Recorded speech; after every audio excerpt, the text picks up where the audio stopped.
I just wanted to give you a quick run through of our grade 4 first 20 days of math. So this is fabulous to set up your math program for success. It is not at all a waste of the first 20 days. I used to be nervous that I was losing all that time to cover curriculum, but the reality is that you're reviewing, you're teaching strategies, and it's just going to make the rest of the year go by so much better. So when you first download, you're going to end up in this folder here. You can see all the lessons are right there. There are some checklists and any additional materials are there too. But my favorite part is actually this organization overview. So it's going to show you each of the 20 lessons. There's a direct link to the lesson. It's going to give you kind of an idea of what that lesson is focusing on and if you need any extra materials. So let's take a closer look. So you'll see each week has an overarching theme. So the first week is collaboration. All of the lessons relate to that in some way. Every first lesson of the week is something to do with mindset. So there's a math process, social emotional learning, problem solving skills focus.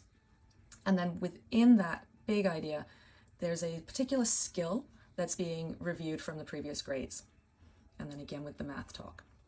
So in week 1, all related to collaboration, but we've got a mindset lesson on having a positive attitude, communication, collaboration, and accountable talk.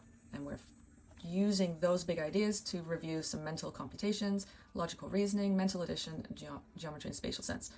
Week 2, our big overarching theme is to do with problem solving strategies.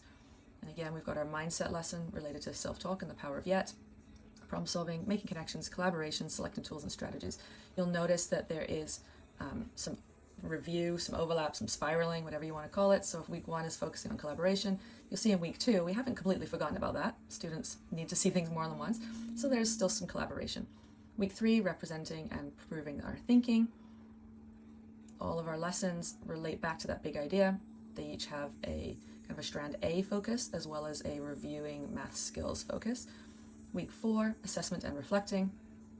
Once again, we have our mindset lesson to start the entire week, and then we're focusing on the math processes, the problem-solving skills, the social-emotional learning skills that relate to peer assessment, self-assessment, reflecting on our learning, communicating about our learning, understanding the 4 achievement categories that we use throughout our entire year of math to assess everything.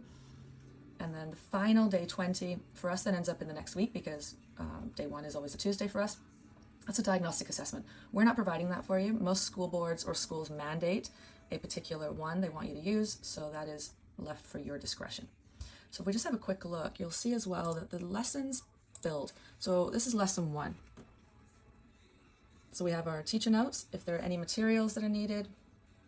We've got our math talk, learning goal success criteria, minds on, action, and what have we learned? That's what I like to call the consolidation, the discussion that should be happening as a class after to review, to consolidate what we were discovering in our partners. So it's not a ton here because this is the first week of school. Things take longer always, and there's just a lot of other community building, rules, routines, a lot of other things going on in the first weeks. This is definitely not designed to take up a full 50-minute or 100-minute math block. And then by week 3, this is lesson 15. So if we look here, there's a little bit more to it. We still have any teacher notes, any answers, all of that information down below. We've got our math talk, learning skills success criteria, our minds on, our action, our answers, the what have we learned, the consolidation, discussion prompts. And this time we now have added a journal into it. So this is great if you actually have math journals, or it's even great as an exit ticket. Some people have like that parking lot on the wall and you put the sticky notes on. This works great for that as well. So thank you so much for taking the time to check out our grade 4 first 20 days of math.